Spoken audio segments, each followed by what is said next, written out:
Soyez les bienvenus sur votre antenne, mesdames et messieurs. Bonjour à vous, bonjour à chacun. Bienvenue sur 10-12, le Zénith. C'est reparti pour un moment exceptionnel de votre télévision. Comme chaque matin, nous tentons bien que mal de vous apporter tout ce que nous avons comme élément. Et bien surtout, merci encore de trouver beaucoup d'intérêt à rester à nos côtés. On va bien évidemment le rappeler que ça bouge au Cameroun à l'aube de cette 50e édition de la fête de l'unité nationale. Quand on sait effectivement qu'ils sont nombreux, ces compatriotes camerounais qui depuis un petit moment ont tenté de faire entendre leur voix dans la brousse, dans la partie anglophone, et qui demandent jusqu'à présent à ce que 75 personnes, 75 Camerounais, disons-le, détenus par le pouvoir central, disent-ils être des Camerounais qui voudraient désormais revenir à une réalité. Ils disent qu'ils sont prêts à exécuter les personnes qu'ils détiennent aujourd'hui si jamais les 75 personnes qu'ils attendent d'être livrées ne sont pas livrées aujourd'hui. Comment expliquer le comportement du gouvernement qui est de plus en plus silencieux face à ce cas, mais surtout de ce cas de la sénatrice qui est toujours aux mains de ceux qu'on appelle les sécessionnistes aujourd'hui? Madame, Messieurs, cette question mérite justement d'être posée. Mais qu'est-ce qui se passe aujourd'hui avec Cabral Libi du PCRN et le professeur Maurice Kamto? On l'a lu à travers une autre sortie rendue publique sur les réseaux sociaux. Cabral Libi estime que Maurice Kamto pourrait revenir assombrir le paysage face à ceux qui travaillent véritablement. Qui sont ceux qui travaillent véritablement? En quoi Maurice Kamto peut-il être gênant pour la politique, notamment pour ceux qui travaillent? Ça fait bien sûr débat sur les réseaux sociaux et on en parle. Et ce monument qui fait scandale à Yaoundé depuis son ouverture, et son ouverture naturellement, beaucoup de Camerounais ne vont pas de moment pour dire leur courroux et leur indignation face à ce monument. Comment le placer devant le monument La Renaissance qu'on a connu et qu'on connaît bien sûr au Sénégal aujourd'hui, ou encore celui des Amazones au Bénin? Qu'est-ce qui peut expliquer qu'un tel monument ne fasse pas l'unanimité aujourd'hui au Cameroun? On en parlera pendant cette édition de 10-12 le Zénith. Merci à vous. Installez-vous confortablement. Et nous sommes 4 ce matin. Donald Brice Kamgan, Isabelle Carozepet et Géraldine Mafo. Madame et pour vous accompagner jusqu'à 12h. Géraldine, bonjour déjà. Bonjour. Bonjour Monsieur Michel Gachou, bonjour à nos très chers téléspectateurs. C'est un plaisir d'être là ce matin encore. Et Isabelle Carozepet, bonjour Madame. Bonjour Michel Gachou, bonjour à tous ceux qui regardent le programme encore ce matin. Et on va faire un clin d'œil à toutes ces personnes aussi. Michel, vous avez un souci? Oui, j'ai de la peine à vous entendre. Lequel? Je vous entends très mal. Ouais. On dirait vous que... Vous ne me sentez pas? Je vous sens pas. Il faut ouvrir la voix. Une question de Il faut ouvrir la voix, je ne vous sens pas. Voilà. Ça va bien? Ça va. Soyez les bienvenus. Je demande aux dames de faire attention lorsqu'elles mettent des perruques, parce que j'ai vu une dame hier dont le vent a emporté la perruque sur une moto. Je ne sais pas comment elle s'est placée, mais dans tous les cas, le spectacle n'était pas beau à voir. Donc prenez le soin de bien fixer votre perruque. C'est important, mesdames. Vous allez ouvrir notre débat là, on risque de s'arrêter là. Non, je faisais un clin d'œil aux dames pour que, qu'on ne revive plus ça. Elles peuvent laisser leurs cheveux aussi naturels, hein. On les aime comme ça. Qui? Nous. Qui? Nous les hommes, nous les aimons comme ça. La femme regarde ce programme, Michel Gachou, donc tu ne peux pas le dire. Oui, mais dis-nous les hommes. Est-ce que vous avez dit qu'elle mettait les perruques? Ah d'accord. Donald Biskamgan, bonjour. Bonjour Michel, bonjour à nos téléspectateurs. Alors, j'évoque ce matin une enquête qui a été publiée tout récemment en France et qui révèle qu'un enfant sur 2 dès l'école primaire a eu accès à un contenu pornographique. Alors, quels sont les moyens que le Cameroun dispose pour réguler, pour limiter l'accès au contenu dangereux pour les jeunes enfants? La question mérite d'être posée. En France, on a pris une loi, le code pénal a intégré des dispositions limitant l'accès au contenu en ligne, contenu dangereux en ligne pour les jeunes enfants, avec des logiciels qui sont mis en place, les logiciels de reconnaissance faciale. L'enfant doit introduire son âge dans cet espace, dans un espace qui est dédié à cet effet, et pas seulement, puisque l'enfant peut mentir sur son âge. Il y a un logiciel qui permet de faire la capture, de vérifier effectivement que l'enfant a 18 ans. S'il déclare qu'il a 18 ans, ça permet de limiter l'accès au contenu pornographique parce que, comme vous le savez, les enfants ont de plus en plus les téléphones Android et ont accès à tout. Et les goûts sont très poussés. va-t-on dire aujourd'hui? Justement, là, on pense tout de suite aux parents qui se permettent et se gargarisent de dire mon fils a 5 ans, je lui ai offert une tablette dernier cri, ma fille qui est au coup moins 2, je lui ai offert ci. Écoute, lorsque tu auras ton CEP, je t'offre un iPhone, ok, tu as compris? Dès que tu auras ci, je t'offre ça. Et puis, voilà, on prend ça comme quelque chose de bien, on offre à l'enfant. Vous savez, Internet n'a pas de limite, c'est-à-dire que tout ce que vous tapez, vous aurez forcément des résultats. Et dites-vous bien que ces enfants sont tellement malins qu'ils savent même des choses que vous êtes loin. Pensez que l'enfant peut déjà savoir ou alors faire des recherches sur tel ou tel sujet ou tel autre, parce que vraiment sur la toile aussi, et il fouille de partout, il faut faire très attention. Ça fait plaisir. On espère bien évidemment que le Cameroun suivra ces belles leçons, parce que lorsqu'on copie, on ne copie que ce qui est mauvais. Absolument. Et quand c'est bien aussi, il faut apprendre à copier ce qui est bien. bien. L'histoire de ce matin, Géraldine Mafo. L'histoire de ce matin, c'est l'histoire de Josiane, mais c'est avant tout l'histoire d'une relation qui s'est bien construite, mais qui est sur le point de se détruire totalement, ou alors qui s'est déjà totalement détruite. Josiane nous parle de sa meilleure amie qu'elle a rencontrée au sortir de l'université. Elle a connu au cours de l'université. Elles ont gardé de très bonnes relations, presque des sœurs, mais seulement il se passe que depuis quelques mois, Josiane se rend compte que sa meilleure amie est en train de totalement sortir de sa vie. Qu'est-ce qui se passe? Josiane et sa meilleure amie, comme je le disais, se sont rencontrées. Et puis, au cours d'une de leurs sorties, Josiane a été abordée par quelqu'un qui aujourd'hui est son mari.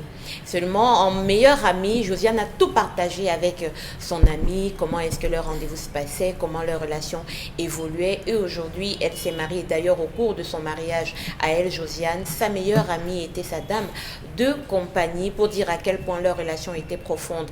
Josiane attendait un enfant quand elle a commencé à constater que la relation avait changé. Son amie n'était plus celle à qui elle pouvait s'ouvrir. D'ailleurs, les visites se faisaient assez rares. Elle trouvait toujours beaucoup d'excuses pour dire voilà, je ne pourrais pas venir, je peux pas, si tu viens à la maison, je ne serai pas là, parce que elle a senti que quelque chose n'allait pas bien. Elle a interrogé son amie qui lui a dit non, c'est rien, c'est juste nos emplois de temps qui commencent à ne plus trop bien marcher. Il faut dire que chacune d'elles est indépendante, travaillant dans des entreprises différentes. Seulement, ce qui a poussé Josiane à vouloir savoir un peu plus, c'est qu'elle a mis au monde son premier enfant et elle s'attendait à ce que sa meilleure amie, en tant que la marraine de son fils, soit présente et tout. Seulement, sa meilleure amie n'a pas été là et elle a véritablement compris qu'il se passait quelque chose. Elle a posé à nouveau des questions, les mêmes réponses. Elle est allée poser la question à d'autres personnes autour de leur relation, qu'une de leurs amies lui a dit vraiment, il faut que tu saches la vérité. En fait, ta sœur est allée quelque part et on lui a dit que tu étais à l'origine du fait qu'elle reste toujours seule, que ses relations ne durent pas et que d'ailleurs même le mari que tu as eu normalement c'était elle, mais que tu lui as pris ses chances à force de faire ci ou d'avoir vu d'autres marabouts. Josiane n'en revenait pas. Elle ne sait pas ce qui s'est passé, comment est-ce que les choses ont pu en arriver là. Elle a essayé de rencontrer son amie pour lui en parler, pour dire j'ai entendu ce qui justifie ton attitude, mais son amie lui a dit elle ne veut pas en parler avec elle vraiment, qu'elle en reste là. Josiane a mal, elle se demande comment faire quand on est en face de telles accusations. Devrait-elle absolument essayer de rencontrer ou se dire si elle a pu entendre ça et croire, eh bien tant pis. Fondé ou infondé, compréhension ou pas, nous tenterons bien sûr ce matin de rester dans une logique tout à fait rationnelle pour ceux à qui on rapporte des informations qui peuvent émaner des données beaucoup plus spirituelles aujourd'hui et y croire. Comment ces informations peuvent, on va dire, désacraliser des relations et même les dénaturer dans une certaine mesure. J'espère qu'entre la désacralisation, la dénaturation, on est la dénaturalisation. Voilà, on n'est pas très loin. Et parler aussi de toutes ces personnes qui sont quelquefois au taquet des rangs des voyeurs, hein, des voyants, de ce qu'on peut appeler des marabouts, entre autres, mais surtout des prêtres africains, parce que les prêtres africains, il faut aussi les respecter. Il y en a des vrais, de bons. La fiabilité de l'information pose problème encore ici. On en parlait encore au courant de la semaine sur cette question, et ce matin, on revient avec un cas pareil, en espérant bien sûr qu'il y a des femmes qui nous regardent ce matin et à qui on a dit, à un moment donné, c'est votre voisine qui a volé ma chance, c'est votre ami qui a volé la chance. Et finalement, Josiane est mariée ou pas? Elle est mariée, elle a eu son Elle bébé. est mariée. Oui. Sa copine n'est pas mariée. Elle n'est pas mariée. Et sa copine estime que c'est elle qui doit Les avoir le relations mari. sont toujours foireuses, elle n'arrive pas à se stabiliser. On lui a dit que c'est sa meilleure amie. Une affaire de femme quand même ce matin. Isabelle Carrozopette, c'est encore une affaire de femme, c'est encore une affaire de de relations mal comprises. Quel commentaire vous faites à ça aujourd'hui? Alors, c'est votre meilleur ami, vous dites. Ça veut dire que vous avez été fausse dès le départ. Vous avez été fausse dès l'entame de la relation. Si c'est votre meilleur ami, alors vous devez la considérer telle qu'elle est au nom de cette amitié et de ce qu'elle occupe le rang de meilleur ami. Parce qu'on peut être ami sans être meilleur ami. C'est deux choses. Donc maintenant, si là on parle de meilleur ami, ça veut dire que les deux sont suffisamment proches. Moi, je crois que l'une a trahi l'autre. C'est quand vous commencez déjà à aller chez des marabouts et tout, vous prenez le nom de votre copine, vous dites Monsieur le marabout, regarde le nom de telle, est-ce qu'elle est correcte envers moi, est-ce qu'elle est ci, est-ce qu'elle est ça. Moi, ça pose problème parce que vous violez déjà les règles de votre amitié, de votre relation. Parce qu'au nom de l'amitié, on se pardonne. Au nom de l'amitié, on se regarde en face et on se dit des choses. Au nom de l'amitié, on questionne l'attitude de l'autre qui n'a pas marché. Ça aussi, il faut pouvoir le faire. Et au nom de l'amitié, on dialogue, on discute, on se dit, mais qu'est-ce qu'on fait? C'est ce qu'on se dit au nom de l'amitié. Surtout quand on est deux grandes personnes et qu'on soit des adultes. Seulement l'autre ne l'a pas fait. Elle prend quand même sur elle d'aller chez marabout, Peut-être n'allait pas pour ça, hein. Vous savez, des fois, vous n'allez elle allait pas. déjà faire quoi? Moi, c'est déjà ça le problème. Elle allait déjà faire quoi? Elle n'a rien dit à la copine quand elle allait. Ça veut donc dire qu'elle allait savoir depuis quand elle va chez la copine. Justement. Et des choses impures qu'elle a pu faire même dans le dos de cette copine aussi. Donc, moi, je dis, elle a dénaturé cette relation depuis, elle n'a pas été vraie. Elle a été fausse. Pire encore, un marabout vous dit, vraiment, on ne marche plus avec Isabelle, hein, parce que c'est toi qui devais te marier, c'est elle qui s'est mariée, c'est toi qui devais faire ci, c'est elle qui a fait ça. Et je dis, dans une relation ou encore dans la vie courante, il faut s'en tenir aux faits. Je ne décide de rompre mon amitié avec telle personne parce qu'elle a posé tel acte vraiment que j'estime qui ne va pas, qui ne fait pas partie des choses que moi j'apprécie.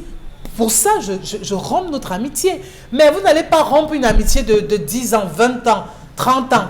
Au nom de ce qu'une tierce personne est venue un matin vous dire, écoute, j'ai regardé ma calebasse ou mon gris-gris ou ma cola et on me dit ici, les ancêtres sont en train de me dire ou bien les voyants me disent là que tu ne dois plus marcher avec telle ou telle autre personne. C'est un voyant qui vous le dit. Est-ce que c'est vrai? Est-ce que c'est pas vrai? Comment vous vivez la personne? Basez-vous toujours sur des faits, sur des cas pratiques. Comment la personne se comporte envers vous? Est-ce que vous avez l'impression qu'elle vous aime? Est-ce que vous avez l'impression qu'elle vous considère? Est-ce que vous avez l'impression qu'elle vous traite comme une priorité? Est-ce que vous avez l'impression et le sentiment qu'elle est toujours là quand vous avez des situations de crise, quand vous avez des situations heureuses? Est-ce qu'elle partage votre bonheur? Est-ce qu'elle partage votre vie? Si vous répondez par l'affirmative, alors en tenez-vous à ça. Maintenant, si vous voulez faire des problèmes avec la personne, faites-le parce que vous avez vu des choses que la personne a fait qui ne vous arrangent pas. Parce que le fait que le marabout a dit, avant que ce marabout ne le dise, vous étiez tranquille dans votre relation avec votre ami. Vous viviez tranquillement et normalement. Et qui a dit, parce qu'on est amis, on va se marier la même année? Non, mais arrêtez aussi ce genre de choses. C'est pas parce qu'on est amis que, voilà, si je me marie en 2022, tu vas aussi te marier en 2022. Impossible. Par contre, si tu acceptes le bonheur de l'autre au nom de cette amitié, ben dis-toi bien que les bénédictions t'atteindront également. Je voudrais peut-être mentionner qu'il y en a qui sont peut-être complexés par le fait d'être femme, d'avoir une copine qui a un mari, elle n'en a pas. Et à force forcément de réfléchir sur sa propre vie à elle, et qu'elle se dise, probablement le problème est ailleurs. C'est elle qui m'a bloqué. Et en cherchant le problème ailleurs, on va chez un marabout à qui on raconte déjà tout. Parce que très souvent, vous arrivez, qu'est-ce que ça t'amène? Non, je viens là parce que DBK et moi, on ne s'entend pas. Isabelle, Carole et moi, je ne sais pas. Finalement, j'ai l'impression que c'est Géraldine qui est à l'origine. Mais il a collecté l'information, il a rassemblé les informations, il te dit que ce que tu veux comprendre. Et il tient mieux ton esprit, DBK. C'est aussi des réalités, non? Oui, Votre commentaire. Dans cette histoire, tout est possible. Mais la base de toutes les hypothèses qu'on peut poser sur la table, c'est la jalousie. C'est à la fois un défaut et une qualité, ça dépend de la circonstance et de l'orientation qu'on en donne. L'un des défauts, lorsque c'est un défaut de la femme, c'est la jalousie. Les femmes sont extrêmement jalouses, notamment de leurs copines, de leurs amis, et ainsi de suite. Il faut être dans leur environnement parfois pour voir comment pour un rien, elle est capable de gâcher la vie, de rompre une relation avec une amie avec qui elle a passé les meilleurs moments de sa vie. Les femmes sont très jalouses et lorsque la jalousie est négative, elle peut conduire à tout. Et dans ce cas-ci, justement, elle peut avoir conduit à des choses malsaines, comme le fait d'aller voir un marabout, ou même d'imaginer que sa petite amie, son amie, sa meilleure amie, a pu être à l'origine de ses déboires, notamment au plan sentimental. Ça peut aussi être que cette fille refuse simplement de faire sa propre introspection. Vous savez, il y a des gens qui sont des partisans du moindre effort et pensent que les choses vont leur venir comme ça. Tu vois une fille qui ne fait rien pour avoir un mari, qui se comporte bizarrement, qui manque de respect à tout le monde, qui s'habille, qui ne prend pas soin d'elle, qui se donne aucun atout extérieur et tout, mais qui rêve quand même d'avoir le mari, d'intéresser un homme. Non, il y a un minimum qu'il faut faire. Ouais. Si on n'a pas d'atout au plan extérieur, au plan intérieur, il faut quand même afficher un certain nombre de qualités. Donc, tu as ces partisans du monde effort, chez les femmes notamment, et qui attendent le ciel et la terre. Donc, ça peut aussi être que cette fille n'a pas su construire une vie qui lui permet justement d'intéresser un homme.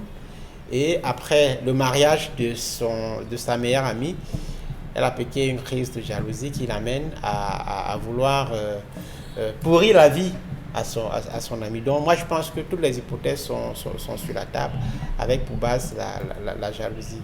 Bon, maintenant, si tu es gêné que ton meilleur ou ta meilleure amie soit mariée avant toi, la seule chose à faire, c'est de demander conseil, de rapprocher d'elle et de prendre les bonnes ficelles. Vous savez, il y a des gens quels ont été les secrets, bien sûr, pour pouvoir... voilà. Mais ce que vous dites, je vous en prie, de Nabré, ce que vous dites est tellement pertinent. Peut-être c'est l'occasion également de regarder nos sœurs, nos petites sœurs, nos sœurs qui sont dans les quartiers aujourd'hui, qui nous regardent, et qui disent que je n'ai pas la chance d'avoir le mari, je n'ai pas la chance d'avoir l'homme. Est-ce qu'elles se sont posées la question, un temps soit peu si ce n'est pas elles-mêmes le problème? Et vous avez mentionné, il y a des filles qui ne prennent pas la peine de se rendre propres, qui ne prennent pas la peine de se parfumer, de paraître bien, qui ne prennent pas la peine de s'habiller, de se coiffer, de se maquiller, qui ne prennent pas la peine de séduire, qui ont la malbouche, qui sont en train de dire... Isabelle me regarde durement. Et il y en a. Et à un moment donné, c'est des atouts. Est-ce que quand vous n'avez pas ça, vous regardez l'autre avancer, vous vous dites, ben, forcément c'est un sorcier, c'est une fille qui m'a volé mes chances. N'est-ce pas vous-même le problème? Le problème psychologique, l'état d'esprit est, me semble-t-il, le problème fondamental dans cette histoire. Oui, c'est très important. Toutes les filles ne sont pas Rihanna, mais au moins, si on n'a pas de qualité au plan extérieur, il faut quand même faire preuve de bonne éducation. Faire montre, de bonne éducation. Non, toutes les femmes ont de belles qualités. Elles ont toutes les qualités extérieures. Mais non, ce sont les valeurs que nous recherchons. C'est non pas de valeur. En fait, l'une des choses les plus relatives, c'est la beauté. Hein. Une des choses les plus relatives. La beauté est dans l'œil de celui qui regarde. Voilà. Oui. Donc, aucune femme ne l'aide, vous le savez, moi. C'est pour ça, on dit la même chose. C'est dans l'œil de celui qui regarde. La beauté est relative. Donc, si une femme, si la nature n'a pas gâté une femme au plan extérieur avec de belles formes, un bon teint pour ceux qui s'intéressent au teint et tout ça, je pense que la moindre chose qu'on peut lui demander, c'est de ne pas toiser tout le monde, c'est de ne pas injurer tout le monde en route, c'est de ne pas manquer de respect au premier venu. Donc, ça se travaille, ça se cultive également, et ça participe de la maturité. Et je pense que, comme je disais, il y a également une possibilité, c'est qu'elle a peut-être rencontré un prêtre africain qui lui dit la vérité sur le fait que voilà, on peut l'avoir bloqué. C'est possible, on est en Afrique. Donc, vraiment. Mais me semble-t-il, la copine qui attend, qui sent l'absence, l'éloignement de sa meilleure amie, qui ramène le problème, ne se sent pas concerné par les plaintes qui sont formulées à son endroit. Géraldine Mafou. Vous savez, malheureusement, dans chaque relation, il y a toujours une personne qui paye le prix fort. Il y a toujours une personne qui sacrifie le plus. Il y a toujours cette personne qui donne le plus, malheureusement. Mais c'est aussi ça, les relations. Il faut bien que quelqu'un porte. Et quand c'est vous qui portez, vous serez la personne qui va ressentir les choses, surtout quand elles sont mauvaises. Vous serez cette personne qui va négliger les manquements de l'autre. Vous serez cette personne qui va tolérer, qui va pardonner. En fait, et c'est en ça que c'est complexe les relations humaines, parce que pour dire que quelqu'un c'est votre meilleur ami, il faut que vous ayez perçu chez cette personne la même intensité, la même profondeur. J'aimerais ce matin dire que contrairement à l'amour, l'amitié est quelque chose de plus profond et de plus sacré. Parce que vous savez, l'amour peut naître sur des apparences. Mais l'amitié se construit sur des valeurs que l'on partage ensemble. Absolument. Les gens peuvent être amoureux, parfois même sans rien partager. C'est pour ça qu'il y a la désillusion en amour. Mais en amitié, on se regarde et on connaît les faiblesses, les manquements de l'autre. Mais on sait qu'on est complémentés, on sait. Et ça va plus loin. C'est pour ça que les relations amoureuses qui durent sont celles où les gens sont d'abord amis. Parce qu'ils vont arriver à construire plus facilement. Et du coup, j'ai un bémol par rapport à la relation de Josiane et sa meilleure amie. Est-ce que ce n'était pas elle au départ qui considérait l'autre comme sa meilleure amie? C'est d'abord une question. Vu l'attitude, ce n'est pas dans... Si quelqu'un vous donne la place de dame de compagnie lors de son mariage, ça veut dire qu'elle a de la considération. Mais si vous écoutez une chose qui vous concerne toutes les deux et que vous ne venez pas en parler à la personne qui est votre meilleur ami, c'est que vous, dès le départ, vous ne l'avez jamais considéré comme votre ami. Ouais. Et donc, Josiane s'est fourvoyée sur les réelles intentions de celle qu'elle considérait comme sa meilleure amie. Et ça arrive dans la vie, on se trompe. Vous déversez beaucoup dans quelqu'un qui ne sait pas recevoir. C'est ça, même dans toutes les relations, c'est un peu comme ça. Mais là, on a évoqué un fait qui me semble être très important. Et Donna Buscam-Grand fait un truc là-dessus, c'est l'estime de soi. C'est la confiance que l'on se donne en tant que femme. Qu'importe ce qu'on... La construction de son image. La construction de son image. Qu'importe ce qu'on dira de vous, bah écoutez, on a volé votre chance et tout. Mais vous me dites que vous avez volé mes chances. Je dis, mais c'est bien. Mais si vous êtes sûr que vous avez volé mes chances, je suis une loque, je suis vide debout. Non, je me redonne, je me recharge de nouvelles énergies. Je me recharge d'une positivité. Et je me remets au travail pour reconquérir ce qui m'a été volé. Est-ce qu'à un moment donné, nos sœurs, parce que là on parle, il y a des femmes qui nous regardent et qui se sentent concernées par la situation, est-ce qu'elles ne sont pas justement dans l'éloignement de cette considération, de cette estime de soi qui laisse croire que vos chances vous sont volées spirituellement? Vous savez, M. Michel Ngachou, tout dans cette vie, elle lutte. Les consciences luttent, les consciences s'affrontent, les personnalités s'affrontent d'une manière ou d'une autre. Et c'est pour ça qu'aujourd'hui, dans la construction de soi ou dans la construction des projets, vous avez besoin d'une très grande dose d'assurance et de confiance en vous, parce que les gens autour de vous vous influenceront positivement ou négativement. Et si vous êtes un esprit faible, vous tomberez. Si vous êtes une personne qui a pleinement confiance en elle, si vous êtes quelqu'un qui ne doute pas en regardant, qui ne baisse pas la tête en regardant l'autre, qui sait quelle est sa valeur, vous n'irez jamais trouver les raisons de votre frustration dans l'attitude de l'autre. Et je pense que c'est le problème de celle que Josiane a considérée depuis des années comme sa meilleure amie. Elle est allée trouver dans la vie de Josiane les raisons de sa frustration. Et beaucoup de gens sont lâches de cette manière. Quand quelque chose vous arrive ou quand vous faites face à une difficulté dans la vie, la première personne que vous interrogez, ce n'est pas les autres, c'est vous.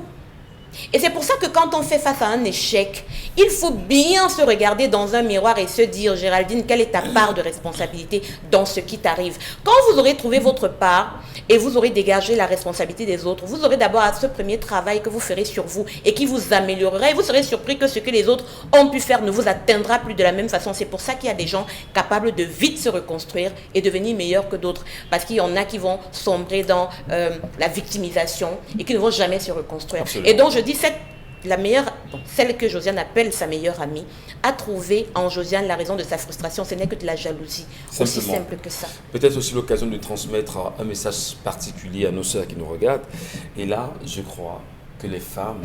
Il y a une nouvelle... comment je vais dire ça? Il y a ce qu'on appelle les influenceuses, là, prenons ça comme ça. Moi, je dis à un moment donné, ça c'est l'Africain qui parle, ça c'est le Camerounais qui parle, Isabelle Carreau peut-être ne le démentirait pas. Lorsqu'on regarde nos influenceuses, entre guillemets, je ne parle pas des influenceuses de porte-à-porte, je sais porte-à-porte, je ne connais pas, mais je parle des influenceuses qui vendent le rêve de la beauté de la femme.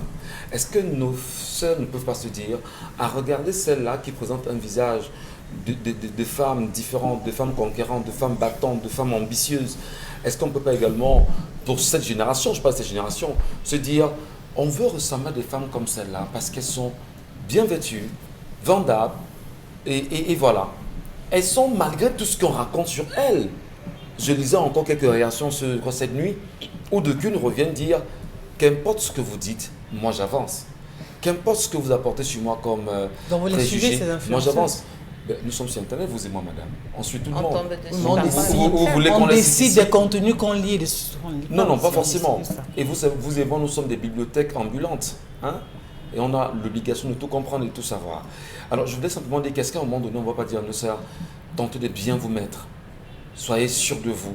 Parce que qu'une femme n'est laide. Vous êtes belle.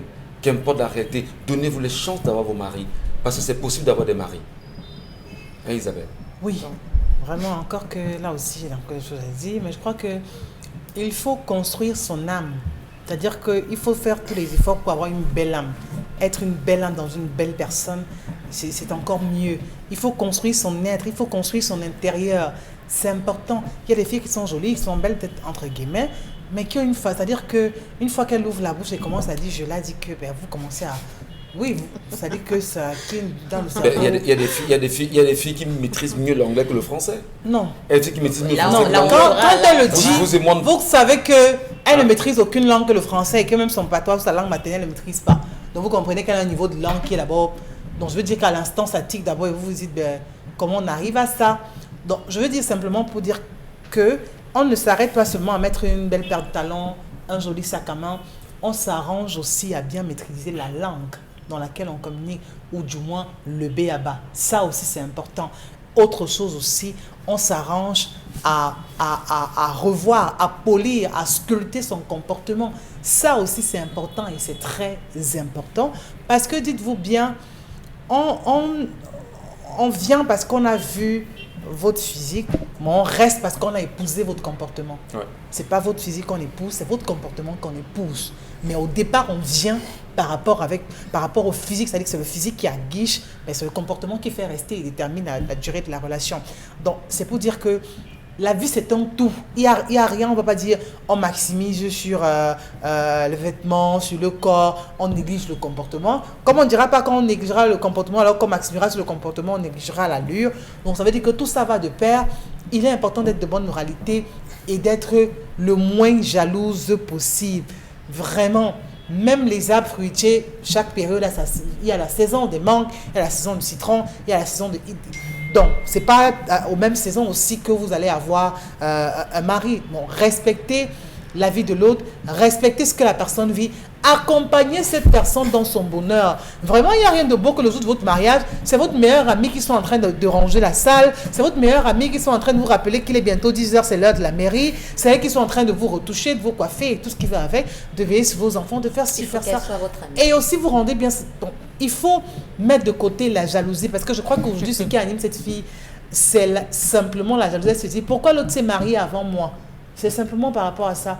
Et peut-être aussi la pression que malheureusement les familles font subir aux filles aujourd'hui, où on estime que comme tu as 25 ans et un homme n'est jamais venu toquer à cette porte, vraiment c'est le déluge. On arrive là, c'est-à-dire que c'est du jamais vu. Parfois, on vous compare. Pourquoi ton amie, elle, et pas toi? Parfois, Tu on- marches on avec met une ça fille, dans elle est les mariée, filles. elle a des enfants, elle est chez elle et tout et tout. Hein, tu n'as pas honte, pourquoi tu n'as pas encore de mari et tout ça? Vous commencez à vous poser des questions et puis vous allez chercher chez des personnes. Mais il y a des parents qui vont vous faire asseoir. Ma fille a un problème. À poser c'est normal que le parent se demande s'il y a un problème. C'est normal, sans C'est toutefois normal, mettre c'est une normal que pression. la fille réponde à Sans son toutefois parent. que et la dise, fille- écoutez, c'est normal que la fille dise à son papa ou à sa maman, papa, maman, il n'y a pas de problème ou il y a un problème. Pourquoi trouverons-nous que lorsqu'on pose la question à la fille, est-ce qu'il y a un problème? La question Et est tout de différente de suite, pression. non. Et bon, on peut te la poser 10 fois. Ma fille a un problème. Mais écoutez, nous aussi, on sont des familles, non? Ou à un moment donné, maman vous appelle, vous dit, mais viens un peu là. Tu as quel problème? Tu as un souci? Tu as un souci? Donc, si on te pose la question 10 fois, en quoi est-ce que c'est une pression? On veut se rassurer de ce que tout aille bien et qu'on puisse t'accompagner convenablement, je pense bien. Monsieur Michel Gachou, il y a une différence entre vous mettre la pression et vous poser des questions pour comprendre vos choix. Et je pense que si un parent, dans son rôle de parent, train de construire une relation, est-ce qu'il y a un souci? Et que vous, en tant qu'enfant, il y a eu une bonne communication entre vous et votre parent, que vous disiez à votre père, vraiment, c'est que c'est vrai, j'essaie de construire dernièrement, mais ça va pas fort. Que vous parlez en tant qu'adulte, le parent ne reviendra pas vous mettre la pression. Parce que si, par exemple, vous avez essayé de construire quelque chose qui a foiré, votre parent comprendra même que vous avez le temps, vous devez prendre le temps de vous reconstruire avant de vous lancer à nouveau. Mais maintenant, il y a quand même des inquiétudes parentales de Nabis Kamra. Hein? Le papa regarde sa fille qui a 25 ans. Le vœu pour lui, c'est de voir sa fille qui a 25 ans, justement, elle est en mariage. Elle a 30, 35 ans, elle est à la maison, elle ne bouge pas. Et parfois, c'est un problème pour lui, un problème majeur. Et il y a de quoi quand même lui rappeler que ma fille a 18 ans, était chez moi, 20 ans, était chez moi, qu'est-ce qui se passe? On peut poser la question, et les filles qui nous regardent, elles sont à 40 ans chez eux, elles ne bougent pas. Hein, de Nabis. Est-ce qu'à un moment donné, elles ne se posent pas des questions réelles? C'est quoi le problème? C'est moi le problème ou pas? Hein? Non, je pense que c'est normal que tout parent qui a une fille ou un garçon à un moment donné de la vie, à un moment donné de son parcours, de sa croissance, se demande pourquoi est-ce que je ne vois pas encore un mignon garçon t'aborder, pourquoi est-ce que je ne vois pas encore une belle fille être proche de toi, c'est tout à fait normal. Et je pense aussi que la meilleure façon d'éviter que ce genre de questions surviennent, c'est aussi qu'il faut bien éduquer les enfants. Vous avez les parents qui sont de plus en plus négligents, qui ne conseillent pas leurs enfants, qui sont aussi parfois mal éduqués, et ça c'est recopié par les enfants, par les jeunes filles, qui donc finalement restent éternellement célibataires malheureusement. Et ça, il faut plutôt encourager les parents à travailler dans ce sens-là, mais aussi rappeler à nos jeunes sœurs qu'elles sont appelées à construire un foyer. Et donc, pour intéresser quelqu'un, il faut bien pouvoir afficher un comportement qui puisse attirer quelqu'un. Ça ne pense pas fort au lycée, hein, ou au lycée, où on s'amuse au lycée. Il faut justement que les parents apprennent à nos petites sœurs du lycée, parce que nous aussi nous sommes passés par le lycée, que nos filles soient des modèles et qu'elles ressemblent à leur maman. Parce qu'il y a des mamans qui ne vivent pas avec papa, mais ces mamans qui défient à la maison avec des hommes. D'abord, maman, quelle éducation voulez-vous donner à votre enfant? Plus grave, quand l'enfant grandit plus tard, maman le faisait, je le fais aussi. C'est très dangereux. Parfois aussi, il y a des mamans auxquelles il ne serait pas souhaitable que les filles ressemblent. Donc, oui. Il faut aussi, oui. Tout comme il y a des garçons qui ressemblent à leur père. Des mamans irresponsables. Et donc, si la fille devient comme la maman, c'est dangereux. Entre la mère et le C'est père toujours qui que vous tabasse. renvoyez Non, nous sommes fléaux pas sociaux. parce que nous voulons Non, vous en mal quand vous dites aussi. Tout le temps, voulons ce schéma de sur la femme, c'est les parents. Nous voulons sauver C'est les la jeune, parents. nous voulons sauver la jeune fille. Pour sauver la jeune Au lieu fille, on de faire s'adresse voler aux le parents parent. parce qu'on estime que le parent, bon, d'une certaine mesure, c'est vrai que les choses se dégradent de jour en jour, a quand même un peu d'autorité sur l'enfant et quand il parle, au moins l'enfant devrait pouvoir prêter une oreille attentive. Mais maintenant, il n'est pas question de mettre une certaine pression. Il n'y a pas une boutique, un lieu où on trouve un mari. Je vous le dis, ça arrive même parfois là où lorsque vous attendez le mois ou alors à l'endroit où vous dites, ben, c'est pas peut-être l'endroit indiqué, peut-être que vous ne pensez même pas à ça et puis ça arrive. C'est-à-dire que les familles ne devraient pas mettre une pression et commencer à vous mettre une corde au cou parce qu'il n'y a pas encore quelqu'un qui soit venu dire que je souhaiterais épouser. C'est comme des ménages ou des parents qui commencent à vous dire vraiment, vous avez une belle famille qui vous dit mais c'est quoi cette histoire de plaie, ne crache pas, qu'est-ce qui se passe? On vous met des pressions sur des choses sur lesquelles vous-même vous n'avez pas de pouvoir. Honnêtement. Merci beaucoup. Allez, madame, messieurs, on marque une pause cette fois-ci. On parlera d'autres choses et c'est très important qu'on en parle. Gunabris Kamgan va nous entraîner dans un univers particulier. Et là, il exprimera non seulement votre colère à travers sa voix.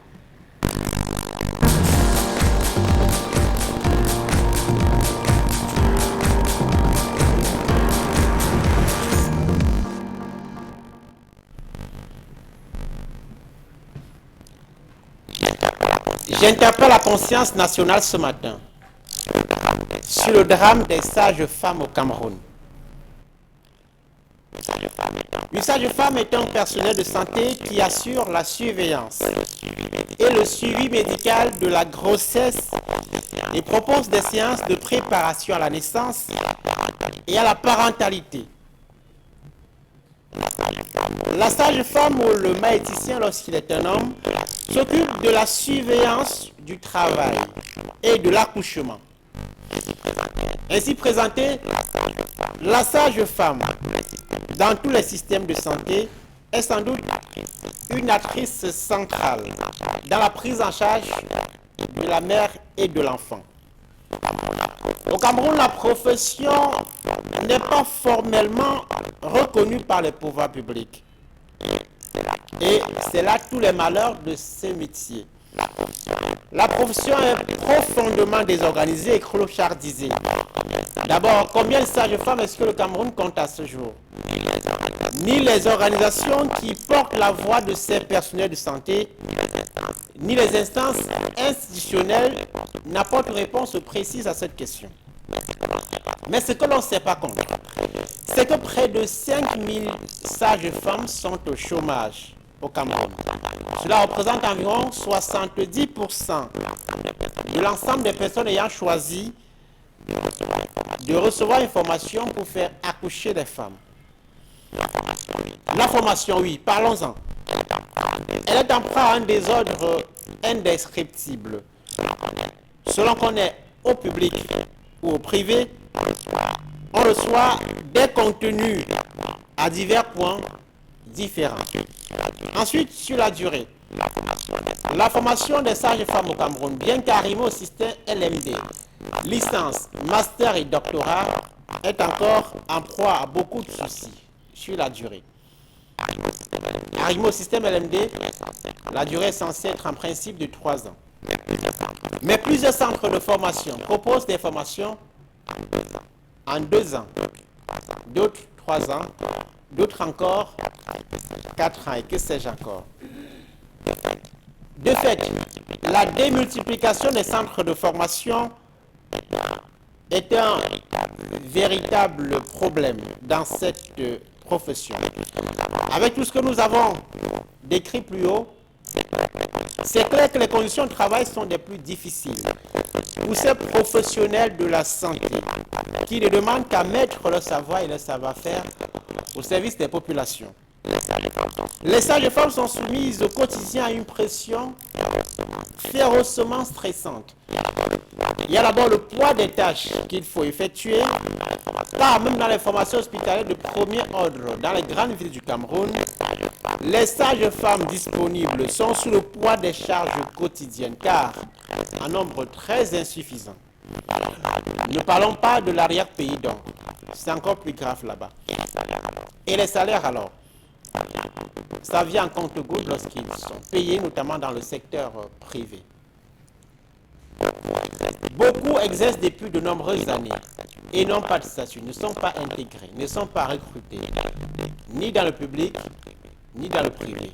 Dans le public d'ailleurs, certains sont en train de suivre ce qu'on appelle le perfectionnement. Cela peut durer 3 ans, 4 ans, 5 ans, 10 ans pour certains. L'État vous observe, vous exploite, vous donne souvent un de taxi, 30, 40, 50 à 60 000 francs CFA. Vous vous débrouillez. Et ce n'est pas pour rien que le taux de mortalité maternelle est très important au Cameroun. À demain. Merci bien de Becca.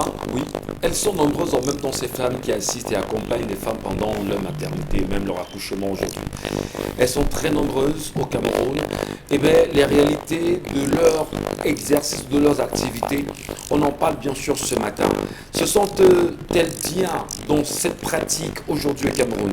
Qu'est-ce que l'État leur offre comme encadrement, mais surtout comme cadre idéal pour leur donner la joie de poursuivre leurs activités après être formés? Sage-femme, évolution, sage-femme en même temps, mais surtout, on va dire, pérennisation de l'espèce humaine, encadrement des naissances aujourd'hui au Cameroun. On parle un peu de leur calvaire, Isabelle Carozebet. Avez-vous une idée? Vous qui êtes mère, femme, dites-nous, qu'avez-vous constaté comme bon nombre de femmes? On constate qu'elles peinent à être recrutées. Pourtant, dans les formations sanitaires, le besoin vraiment est criard. On a énormément besoin de ces sages-femmes-là. Parce que vous arrivez à un stade où 2, 3, 4 personnes viennent pour accoucher au même moment et vous n'avez pas suffisamment de personnes pour faire le suivi. Parce qu'à tout moment, il faut bien que la sage-femme puisse aller consulter, voir l'évolution et savoir à quel niveau la femme se trouve, à quel stade elle est. Elle ne peut pas être en train de gérer ou alors elle attend tel bébé, elle est en train d'attendre tel autre bébé. Bref, elle ne peut pas être sur tous les fronts. Comment expliquer qu'il y a 5000 qui sont en attente qui sont en attente dans un pays où le besoin en personnel de santé, notamment chez les sages-femmes, est crucial. Dans un pays où on parle d'un taux de mortalité élevé chez les femmes qui donnent des naissances. Ça veut dire qu'on ne se met pas à la place des autres. Simplement, peut-être pour la simple raison pour laquelle on a la chance de bénéficier à tort et à travers les évacuations sanitaires, dont lorsque la femme, une fois qu'elle est enceinte, fait ses visites en Europe et va accoucher de l'autre côté. Si on avait eu à perdre sa fille, sa femme, dans de telles circonstances, simplement parce qu'il y a un manque de sage-femme, quoi que ce soit, je crois peut-être que le cas serait traité différemment. Dans tous les cas, il faut au moins qu'on soit humain dans ce qu'on fait. Qu'est-ce que ça coûte de pouvoir intégrer tous ces 5000 sages-femmes qui soient en attente? Encore que celles-mêmes déjà qui sont sur le terrain, qui sont actives, qui travaillent, allez voir dans quelles conditions elles exercent, allez voir les conditions de travail. Parfois, c'est le matériel qu'il n'y a pas. Parfois, vous arrivez, c'est vous qui devez donner l'argent à la sage-femme pour qu'elle puisse aller acheter les gants qu'elle mettra pour vous faire un toucher ou quoi que ce soit. Ça se fait comment? Qu'elle n'ait pas d'alcool et c'est à elle de demander au patient de donner un peu de ci ou de donner un peu de ça. Vous arrivez, on vient vous demander tel non ma chérie, s'il te plaît, donne-moi ça parce qu'on veut utiliser ça pour prendre l'enfant de l'autre, s'il te plaît. Ça se fait comment? Qu'on n'ait pas du minimum en termes matériels, on ne les met pas dans des conditions idoines, des conditions appropriées. S'il faut encore parler de ces hôpitaux dans lesquels elles exercent et vraiment de leur emploi de temps, c'est horrible. C'est la raison pour laquelle vous verrez des sages-femmes, on ne parlera généralement pas très bien d'elles parce qu'elles sont très souvent hystériques, régulièrement en colère. C'est-à-dire que dès que vous arrivez, vous dites non, je demande que ce soit une sage-femme, que ce soit un homme, parce que là, quand c'est une femme, c'est la catastrophe, quoi que ce soit. Vraiment, c'est normal qu'on soit irrité lorsqu'on travaille dans des conditions aussi drastiques. À longueur de journée, on reçoit énormément de patients pour très peu de personnes. Pourtant, on pouvait équilibrer. Il y a tellement de personnes en chômage aujourd'hui au Cameroun. Qu'est-ce que ça coûte de pouvoir revoir ou alors d'amener à la baisse ces formations pour être sage-femme aussi? Il y a tellement de personnes qui répondent justement à la tranche d'âge et qui peuvent être facilement formées, mais vont rester au quartier. Je voudrais quand même rester sur la question que vous portez, bien sûr, le recrutement des 5000 qui attendent, quand on sait qu'il y a un boom démographique. On sait justement que les femmes d'ailleurs que nous aimons, que nous respectons, nous font des enfants chaque jour, et qu'il y ait un personnel d'appui souverain, un personnel préparé à cela, ne pas les recruter justement. Et ça pose un problème.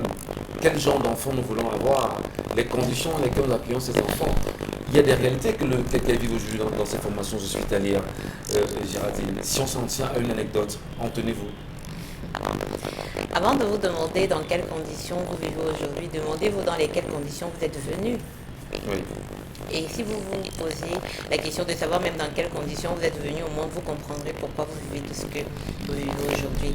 En fait, si on est un gouvernement conscient, si on sait ce que représente l'hôpital, là où on peut sauver de justesse une vie, on fait tout pour que ce soit possible une fois qu'on se retrouve dans ce milieu-là. Mais est-ce que nos hôpitaux ressemblent à ça? Des endroits où on est rassuré qu'on fera tout ce qui est possible pour que le souffle soit maintenu dans un être humain. Est-ce que nos hôpitaux ressemblent à ça? Non. Elles ne ressemblent pas. Parfois, c'est même des manquements, les limites qui vous précipitent même parce qu'on a été distrait.